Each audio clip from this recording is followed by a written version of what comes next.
Several years ago, I was serving on the board here at the church. This is before I went to seminary, and we were in the middle of a series of sessions within the congregation to discern what are now our values and our mission. The folks on the board had gone through one of the sessions first, and our job after that was to listen deeply as other members of the congregation participated in the process. I'll never forget the first session where I showed up to listen. I showed up in Housen Hall on a Saturday morning to see a group of folks who I knew were all self-identified atheists. Now, I also knew from having already done the workshop that a big part of it was sharing our experiences of the holy. So I was kind of thinking to myself, I wonder how this is going to work. 20 minutes later, we were passing around boxes of tissue as people told of times when they had felt connected to something larger than themselves. They had experienced awe and wonder. Their hearts had grown larger. So there sat our group of atheists in a church fellowship hall, dabbing tears from their eyes over sharing experiences of the holy. It was beautiful and moving, and it was holy. What this exercise did was to help us determine what values we had in common as revealed through these experiences, as well as to reclaim that word holy for ourselves. Then, combining these values with the results from some other exercises we did, the board was to suggest what the congregation held as its key purpose or mission. That's how we got the statement that we still have on our wall and still say together every Sunday.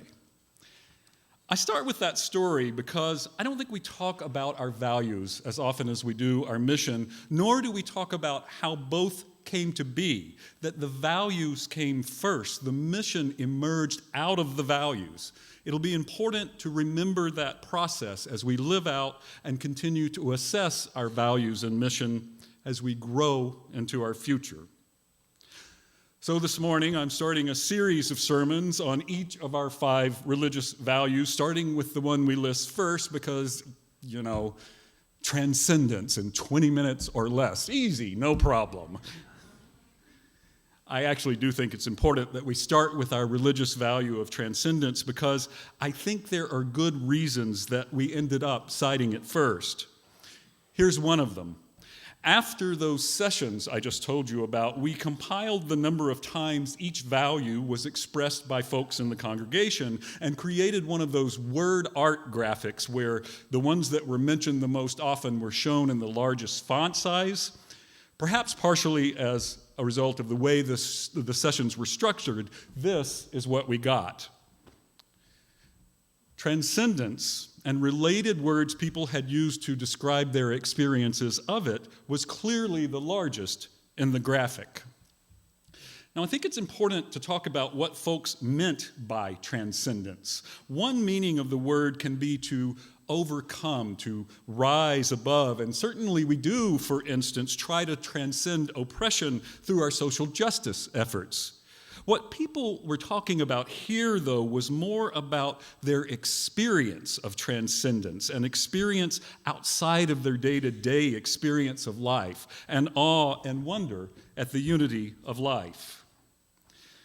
Science has begun to examine some of these types of experiences and has found that what people label as transcendent experience varies as to what seems to cause it, the exact nature of the experience, and the degree of intensity. But there does seem to be a common set of characteristics to these experiences. They include, 1, a sense of belonging and connectedness with others and with all of creation. 2, closely related to this, a sense of both dissolution of self and a flowing out or expansion outward toward a sense of unity with all that is. 3, an alteration of one's normal sense of space and time. 4, an ability to accept paradox. And finally, a perception of beneficial change in perspective and behavior afterwards. Now, these characteristics that I just listed are remarkably similar to exactly what our folks in Housen Hall on that Saturday morning said when they were describing their own experiences. Here's another reason why I don't think it's all that surprising that transcendence emerged as a value so strongly here at the church. While as Unitarian Universalists, we do come out of a tradition that has certainly always had a strong element of rationality and reason, so too has our tradition always contained a strain of finding truth and beauty through personal experience. And now these two things can sometimes be at odds with each other. Our transcendentalist forebears provide the obvious example. In the late 1800s, people like Ralph Waldo Emerson and Theodore Parker got themselves into trouble not just with the conservatives of their time, but their fellow Unitarians also by saying things like, well, the miracles ascribed to Jesus in the Bible, those didn't literally happen. Reason says that doesn't make any sense. Parker even went on to say that true religion would exist even if it turned out that Jesus had never lived. Try telling that to a fundamentalist even today. And then run away very, very quickly. But the Transcendentalists were also reacting against a sort of overly rational, dry worship and preaching style of the Unitarians of their time. They found it devoid of personal spiritual experience. Emerson even left his ministry and found what he clearly describes as transcendental experiences through self-reflection and nature. He wrote, "Standing on the bare ground, my head bathed by the blithe air and uplifted into infinite space, all mean egotism vanishes. I become a transparent eyeball. I am nothing. I see all. The currents of the universal being circulate through me. I am part and particle of God." I've always thought that was a beautiful passage. Well, except for that transparent eyeball part. That's just kind of weird, isn't it? But he did go on to explain that as, I am nothing. I see all. And that sounds very similar to that sense of both dissolution of self and flowing or expansion outward toward a sense of unity that I mentioned earlier. Now, this influence is with us even today. Our Unitarian Universalist Association of Congregations lists 6 sources from which we draw spirituality and meaning.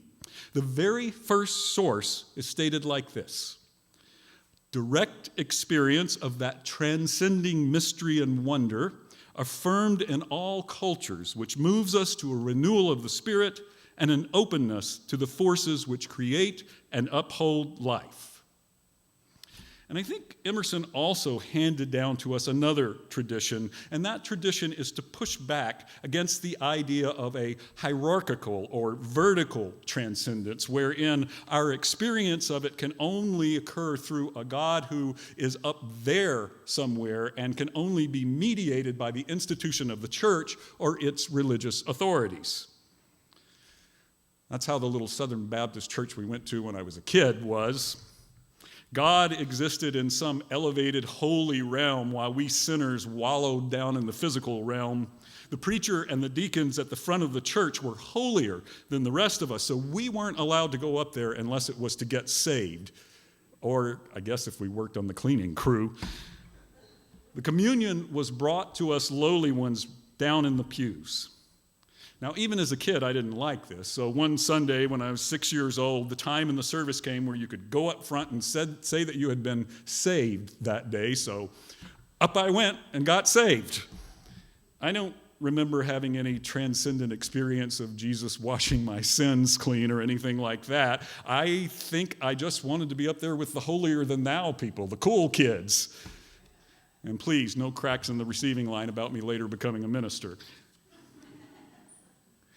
Emerson believed in a very this-worldy God that, to oversimplify it a bit, was both the unity of all things and that also existed within all things. There was a spark of the divine in each of us, so we didn't necessarily need a church to experience transcendence. Jerome Stone, a current-day Unitarian Universalist theologian, takes this a step further by removing God from the experience altogether. From a religious perspective he calls religious naturalism, Stone speaks of these experiences as horizontal rather than vertical transcendence. He gives two examples. He tells a story of a time that he had just gotten a phone call letting him know that his dad had died. His daughter, who was 8 at the time, came into the room and saw him slumped into a chair, and she asked him what was the matter. He told her. She went over to the chair, climbed in, hugged him, and said, "Oh, Daddy." Stone says he had that experience of transcendence as is typically described, only its source was the gift of love and comfort offered by his daughter rather than the grace of some God. Likewise, he tells of having another of these experiences during the late 1960s. He was participating in weekly marches to demand a housing ordinance for racial equality in the city where he was busily attending graduate school. He said that he felt this transcendent pull to do so by a moral demand, but again, that transcendent moral demand wasn't coming from some God, it was coming from an internal sense of ethics and compassion. Interestingly, the theology that appeals greatly to me personally maintains this idea of horizontal transcendence, but also includes a concept of the divine. Process relational theology, to oversimplify a bit again, conceptualizes the divine as an ever-evolving process that is itself the sum total of every process of becoming or evolution and change throughout the entire universe. These processes of becoming include me, you, the rocks, the plants, all that is. We are all ever-changing and interconnected in ways that are beyond our normal everyday understanding. The divine, whether as a metaphor, seen as a metaphor or an actual presence, also holds all of the creative possibilities that are available to each of us in each moment. From this worldview, then, we experience transcendence when we get a glimpse of the true depth and complexity of that interconnectedness, a sense of deep belonging that drives in us a love for all of creation and that lures us toward creativity, justice, and beauty. It's a pretty theology, whether you agree with it or not. That's just a few of the ways that some Unitarian Universalists have thought about these experiences. There are many, many other ways of viewing them throughout the different world religions and more recently through various psychological and neurological theories about them. So, as I thought about this first of our set of values, I struggled not so much with what their source might be or what may be going on inside with us with them, but instead, why they seem to be of such value to us. What do they do for us? I was reading shame and vulnerability researcher Dr. Brené Brown's latest book when I had a realization about these experiences that I really, really didn't want to accept at first. That happens to me a lot with Dr. Brown's work, so she pisses me off. And bless her for doing so. I think at least one of the things that we draw from these experiences is a greater capacity and willingness to allow our hearts to break wide open, an ability to love wholeheartedly, even though doing so will inevitably involve loss and heartbreak. A while back, it was a very cold night, so we had the fireplace going at my house. At the time, my spouse, Wayne, was suffering with the worst of some very serious, potentially life-threatening health issues. He was on the couch across from the fireplace with a blanket, sleeping. Our 2 ridiculously spoiled Basenji dogs had curled up on the couch beside him. It's funny how our animal friends know when we're not doing well. The dogs were 13 and 14, about as far as their life expectancy goes.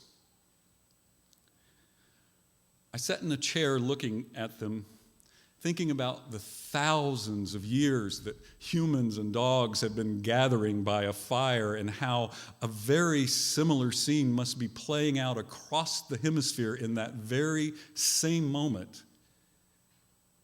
And I had that transcendent experience, that sense of deeper connection and belonging, a sense of both self-dissolving and expanding outward toward an ultimate love and a beautiful unity. And yet it was an aching beautiful, because my heart was breaking over the potential loss in my immediate, very real, everyday world. And my heart grew large enough to withstand such loss, filled up with a deep understanding that I wouldn't give up 1 minute of the pleasure and joy and love they have brought into my life. Now, I want you to know that Wayne is doing much, much better, and that so far the pups are still going, still spoiled, and still misbehaving. If we think back to all of the examples of these experiences that I have talked about just in this sermon, they all involve this sense of our hearts breaking wide open. Our folks in Housen Hall moved to tears by one another's stories. Jerome Stone's story of being offered grace by his young daughter over the loss of his own father. His story of participating in marches because the world as it was didn't live up to the world that he longed for.